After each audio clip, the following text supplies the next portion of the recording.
Want to see is that Joe Biden do more for the people in sending out stimulus payments, because he should definitely do something now while he still has the chance. Because as the US enters a recession this year, everybody, we have important news for Social Security, SSI, SSDI, and even SSA.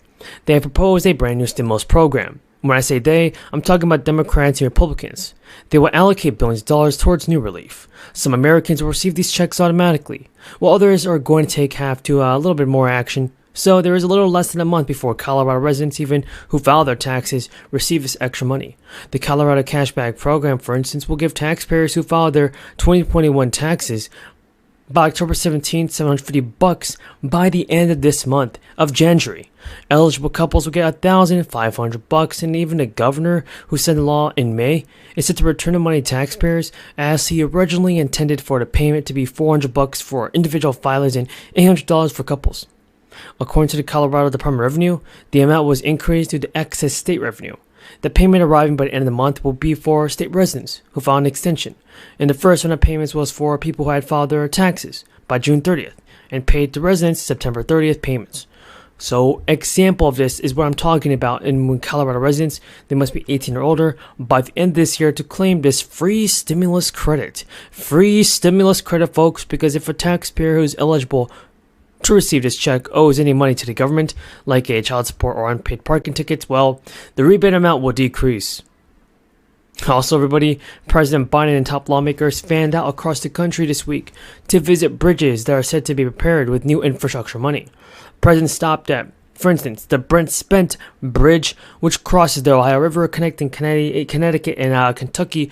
The event touting an infusion of repair money going to bridges, not people. Why is it going to bridges? I have no idea, everybody. We all have to blame it on President Biden, because the focus of the White House and the GOP leadership on areas of bipartisan cooperation is a marked contrast to the House of Representatives, as they're still struggling to enact somebody to take charge. So what I want to say is that the infrastructure law put aside $100 billion for roads and bridges benefits nearly 2 months ago, and they haven't received any benefits since March. Obviously, there is a problem with this. Applications for SNAP benefits are supposed to be processed within a month, and even a spokesperson from the department said that they are currently working on this as quickly as possible. But they're having problems by being hampered by federal rules and requirements, which prevent them from streamlining the process. But still, there is no excuse. People need their money. SNAP recipients nationwide are at risk of losing their benefits by 2025 under the bill. Joe Biden has signed a bill into law to suspend the limit, but also change the work requirements for older adults. The new agreement will now expand work requirements for adults 50 to 54 years old, and currently SNAP dictates that adults 18 to 49 can only receive checks for 3 months out of every 3 years, unless they work at least 20 hours a week. Experts have said this puts 750,000 older adults ages 50 to 54 at risk of losing food assistance. Veterans and kids aiding out of foster care and homelessness are exempt from this new type changes. These changes are expected to be in place until 2030, and there are new exemptions to the rule. Experts have said that SNAP governments in charge of administering SNAP can waive the work requirements for areas with high levels of unemployment.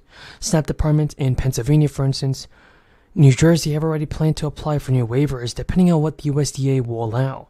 But the end of the public health emergency on May 11th has created several changes for Medicare beneficiaries. Whether Medicare will or will not cover a certain healthcare cost may now depend on whether you are in traditional Medicare or a private insurer of the Advantage plan. Now, the former president administration declared a public health emergency in January of 2020, but this May it has decided to end it. During the public health emergency, Medicare plans were not allowed to change or move members out of work network officiants. But those protections have ended, and people will once again either have to pay more or not have coverage depending on their Medicare Advantage plan. And the good news is that Medicare beneficiaries receiving telehealth will be able to do so through at least December 31st, 2024. Telehealth is largely unaffected by the end of the public health emergency because of a 2023 law extending the telehealth coverage until next year. But the lawmakers in the Congress have discussed this and are planning to cut Social Security and Medicare. Americans are not happy with that, and few Americans will be okay with that, some politicians having suggested to shore up the programs.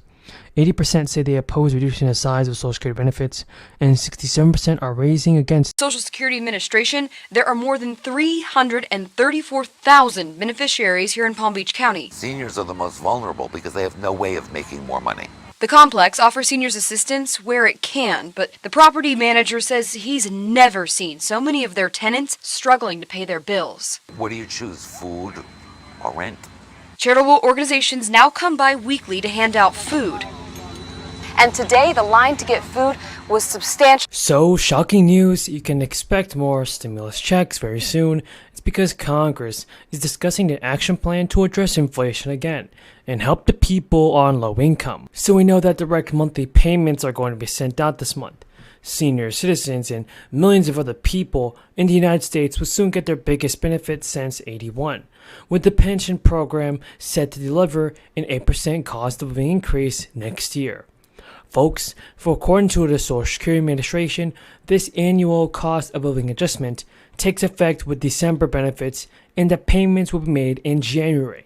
With the increase, the average benefit check will rise more than $140 to $2,000 a month, compared with a typical benefit of $1,600 in 2022. The Social Security Administration adjusts payments annually based on the inflation rate, which this year has spiked to its highest level in 4 decades. Seniors lost purchasing power again during this year, since the 5.9% they received in 2022 is well below this year's rise in prices. According to an October survey by the advocacy group, the Senior Citizens League, about 4 in 10 seniors said they drained their emergency savings just to stay afloat this year. And folks, that's not good, because Mary Johnson, the Social Security and Medicare policy analyst at the Senior Citizens League, said, anytime they go through a loss of buying power, it means they are exhausting other retirement sources, like savings or maybe even putting more on credit cards, or they might turn to safety net programs. So Johnson also added, we have just been through a period where retirees are trying to cope and manage, and they've never been through anything like this before. The 8.7% COLA adjustment for 2023 will help seniors who have struggled with surging costs from gas to food. It may take some of them a while to rebuild their emergency savings or get back on solid financial ground. And so far, the Social Security Administration said that the January checks next year will be based on a recipient's birthday. Some experts have even noted that while the COLA increase will be a welcome sign for Social Security recipients, there's some implications to be aware of. For instance, the benefit hike could result in higher taxes. Single taxpayers who receive more than $25,000 in retirement income need to pay taxes again, and while the threshold kicks in at around $32,000 for married couples, it's a lot of money. And the average Social Security benefit for 2023 will be below the amount and almost reaching $22,000 per single recipient next year. But many seniors also have other sources of retirement income that could push them above the taxation threshold, especially accounting for the 8.7% boost in their monthly benefit checks. Plus, another issue is that seniors should be aware of its impact of their higher Social Security benefits on Medicare premiums. And that's because it's mostly an issue that will impact higher income seniors, since Medicare premiums work on a sliding scale based on income.